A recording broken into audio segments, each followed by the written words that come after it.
Hi, everyone. And today we are talking about, and that is understanding what you stand for, the journey of developing your social media strategy. So let's get to it. The very first thing that I talked about on the first Facebook Live that I did was how to develop a compelling digital personal brand and why that would be important for you.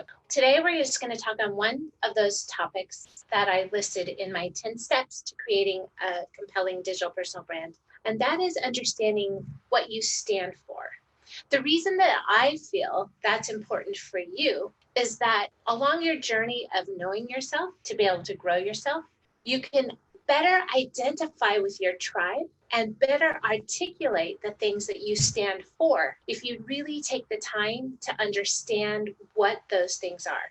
Now, I'm speaking from experience because I've done a lot of inner reflection about some of those things that I stand for. You guys know me, you know this is totally true, right? One of the funny things, you know that I cannot bring home another animal. So I thought about volunteering, like what do I stand for? I stand for animal rights, non-animal cruelty. So I knew that I couldn't work at an animal shelter. My horse, Kalua, is a rescue from a veteran that came home from Iraq, and he had to liquidate some of his items. And I became the proud owner of my Kalua Bua, who is my quarter horse that I absolutely love. I rescued her. The second thing, my cats. I don't have any now, but they were all rescued. My dog, Woody, my fur baby, he was a rescue. I cannot volunteer and work at any rescue things with animals, or I would have a farm. I tried also politics. I thought my grandmother, love her, was the president of the Gila County Women's Democratic Club. She and Rose Mofford, from what I understand, she used to come to our house in Globe and have coffee with my grandmother. So from a very young age, I was doing some campaigning things from my bicycle. I remember in my mind, riding my little banana seat bike, throwing things for, at that time, I believe we were working on the campaign for Dennis DeConcini back in the day for Arizona. So I thought, let me see if I stand for anything in politics. I just want to try it out. So what did I do? I volunteered to be the touch screen precinct director for the Del Mar area in San Diego. Guess what, guys? That wasn't my cup of tea either. No.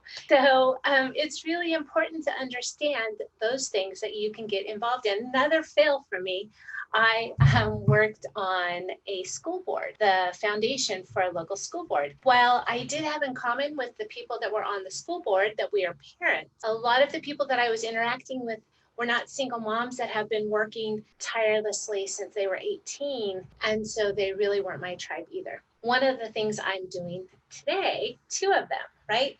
So I am the president of the San Diego chapter for the National Association of Women Sales Professionals. Now, why is that near and dear to my heart? Because I've been in sales since I was 18. I'm passionate about lifting other women up, understanding what they want to do, helping them in any way that I can. So those two things really came together for me. I'm the chapter president.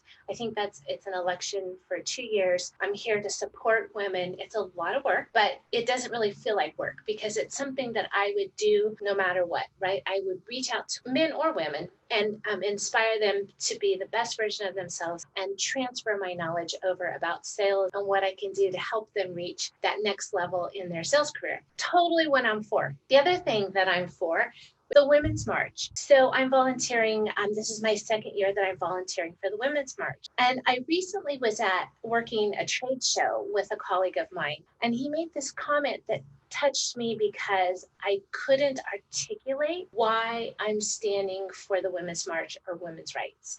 He made a comment to me like, what is with you and women? And kind of backstepped a little bit and said, it seems like you're involved a lot with women organization. And so one of the recent volunteer meetings for the Women's March San Diego, they shared with me their 8 unity principles, which I want to articulate because if you're connecting with me on something like this, it's really important to understand the cause behind the organization that you're working with. So just to educate you, the Women's March doesn't stand for just women empowerment, long hair under your arms and not shaving your legs and burning your bras, right? It doesn't stand for that. The unity principles behind the Women's March, my journey about understanding why I stand stand for something. And this encompasses everything I believe in.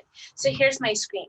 So fully understand believe in civil rights, right? The voting rights, freedom to worship without fear of intimidation, harassment, freedom of search. Like, I'm 100% on board with civil rights, disability rights.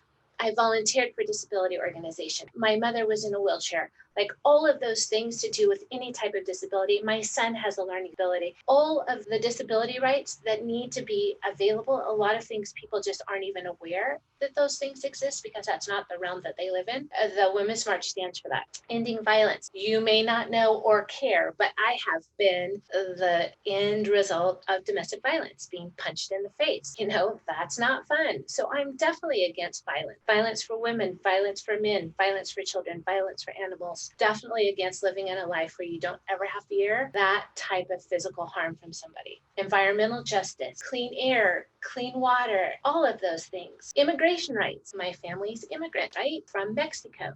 Immigration rights are super important to me. My brothers and sisters live in other countries. I'm the only one that lives in the US. Definitely important to me and my cause. LGBTQIA rights. I got it right, Liz Lim, if you watch this. Last year we marched together. She couldn't believe I didn't know all of those acronyms, but everyone should be treated equally. Everyone deserves to be happy. Everyone deserves to be married to the person that they absolutely love, not for me to decide. I stand for those rights. Reproductive rights. We won't get into that one. 100% my body, my choice, not for somebody else to decide. End of story. And worker right. Like how we're treated at work, all the abilities for your disabilities, everything. So that in a nutshell are the things that I stand for. So this organization, standing up for all of these rights, marching with the people, the like-minded people that I have, empowers me, and it feels so good to be able to give back to my community. I challenge you to make sure that you understand what you stand for. And in that, you'll also understand what you stand against. And that needs to shine, and that needs to come through when you're establishing your compelling digital personal brand or even life brand. Those things are important. And if you can align yourself with the people who are like-minded and those same things resonate with them, then life is a lot more relaxed and calm, and you don't have to worry about unexpected controversy with friends, family, or just somebody on the street that you don't agree with. So I want you to drop in the comments below what things you stand for and how in 2020 you're going to take action on the cause. Whatever it is that you stand for, how you're going to have a community responsibility to get out and take part in what it is that you stand for and be the change that you want to see. Thank you so much. Thanks for dialing in to my social selling maven tip of the day for developing a compelling personal brand. I look forward to bringing information to you next week, where we're going to talk about online goal setting and why you're online. We're going to mix it up a bit. If you guys haven't subscribed to my YouTube channel, please do so. We need the first 100 subscribers so that we can have a vanity URL. Somebody told me we could buy followers. I want real followers and subscribers, and I want your feedback as to what you want to see, what you want to hear, and how I can help you become the best you that you want to be. Thanks so much. Have a wonderful rest of the week. Don't forget, get out and march. You stand for all those things I just talked about. Take care, you guys.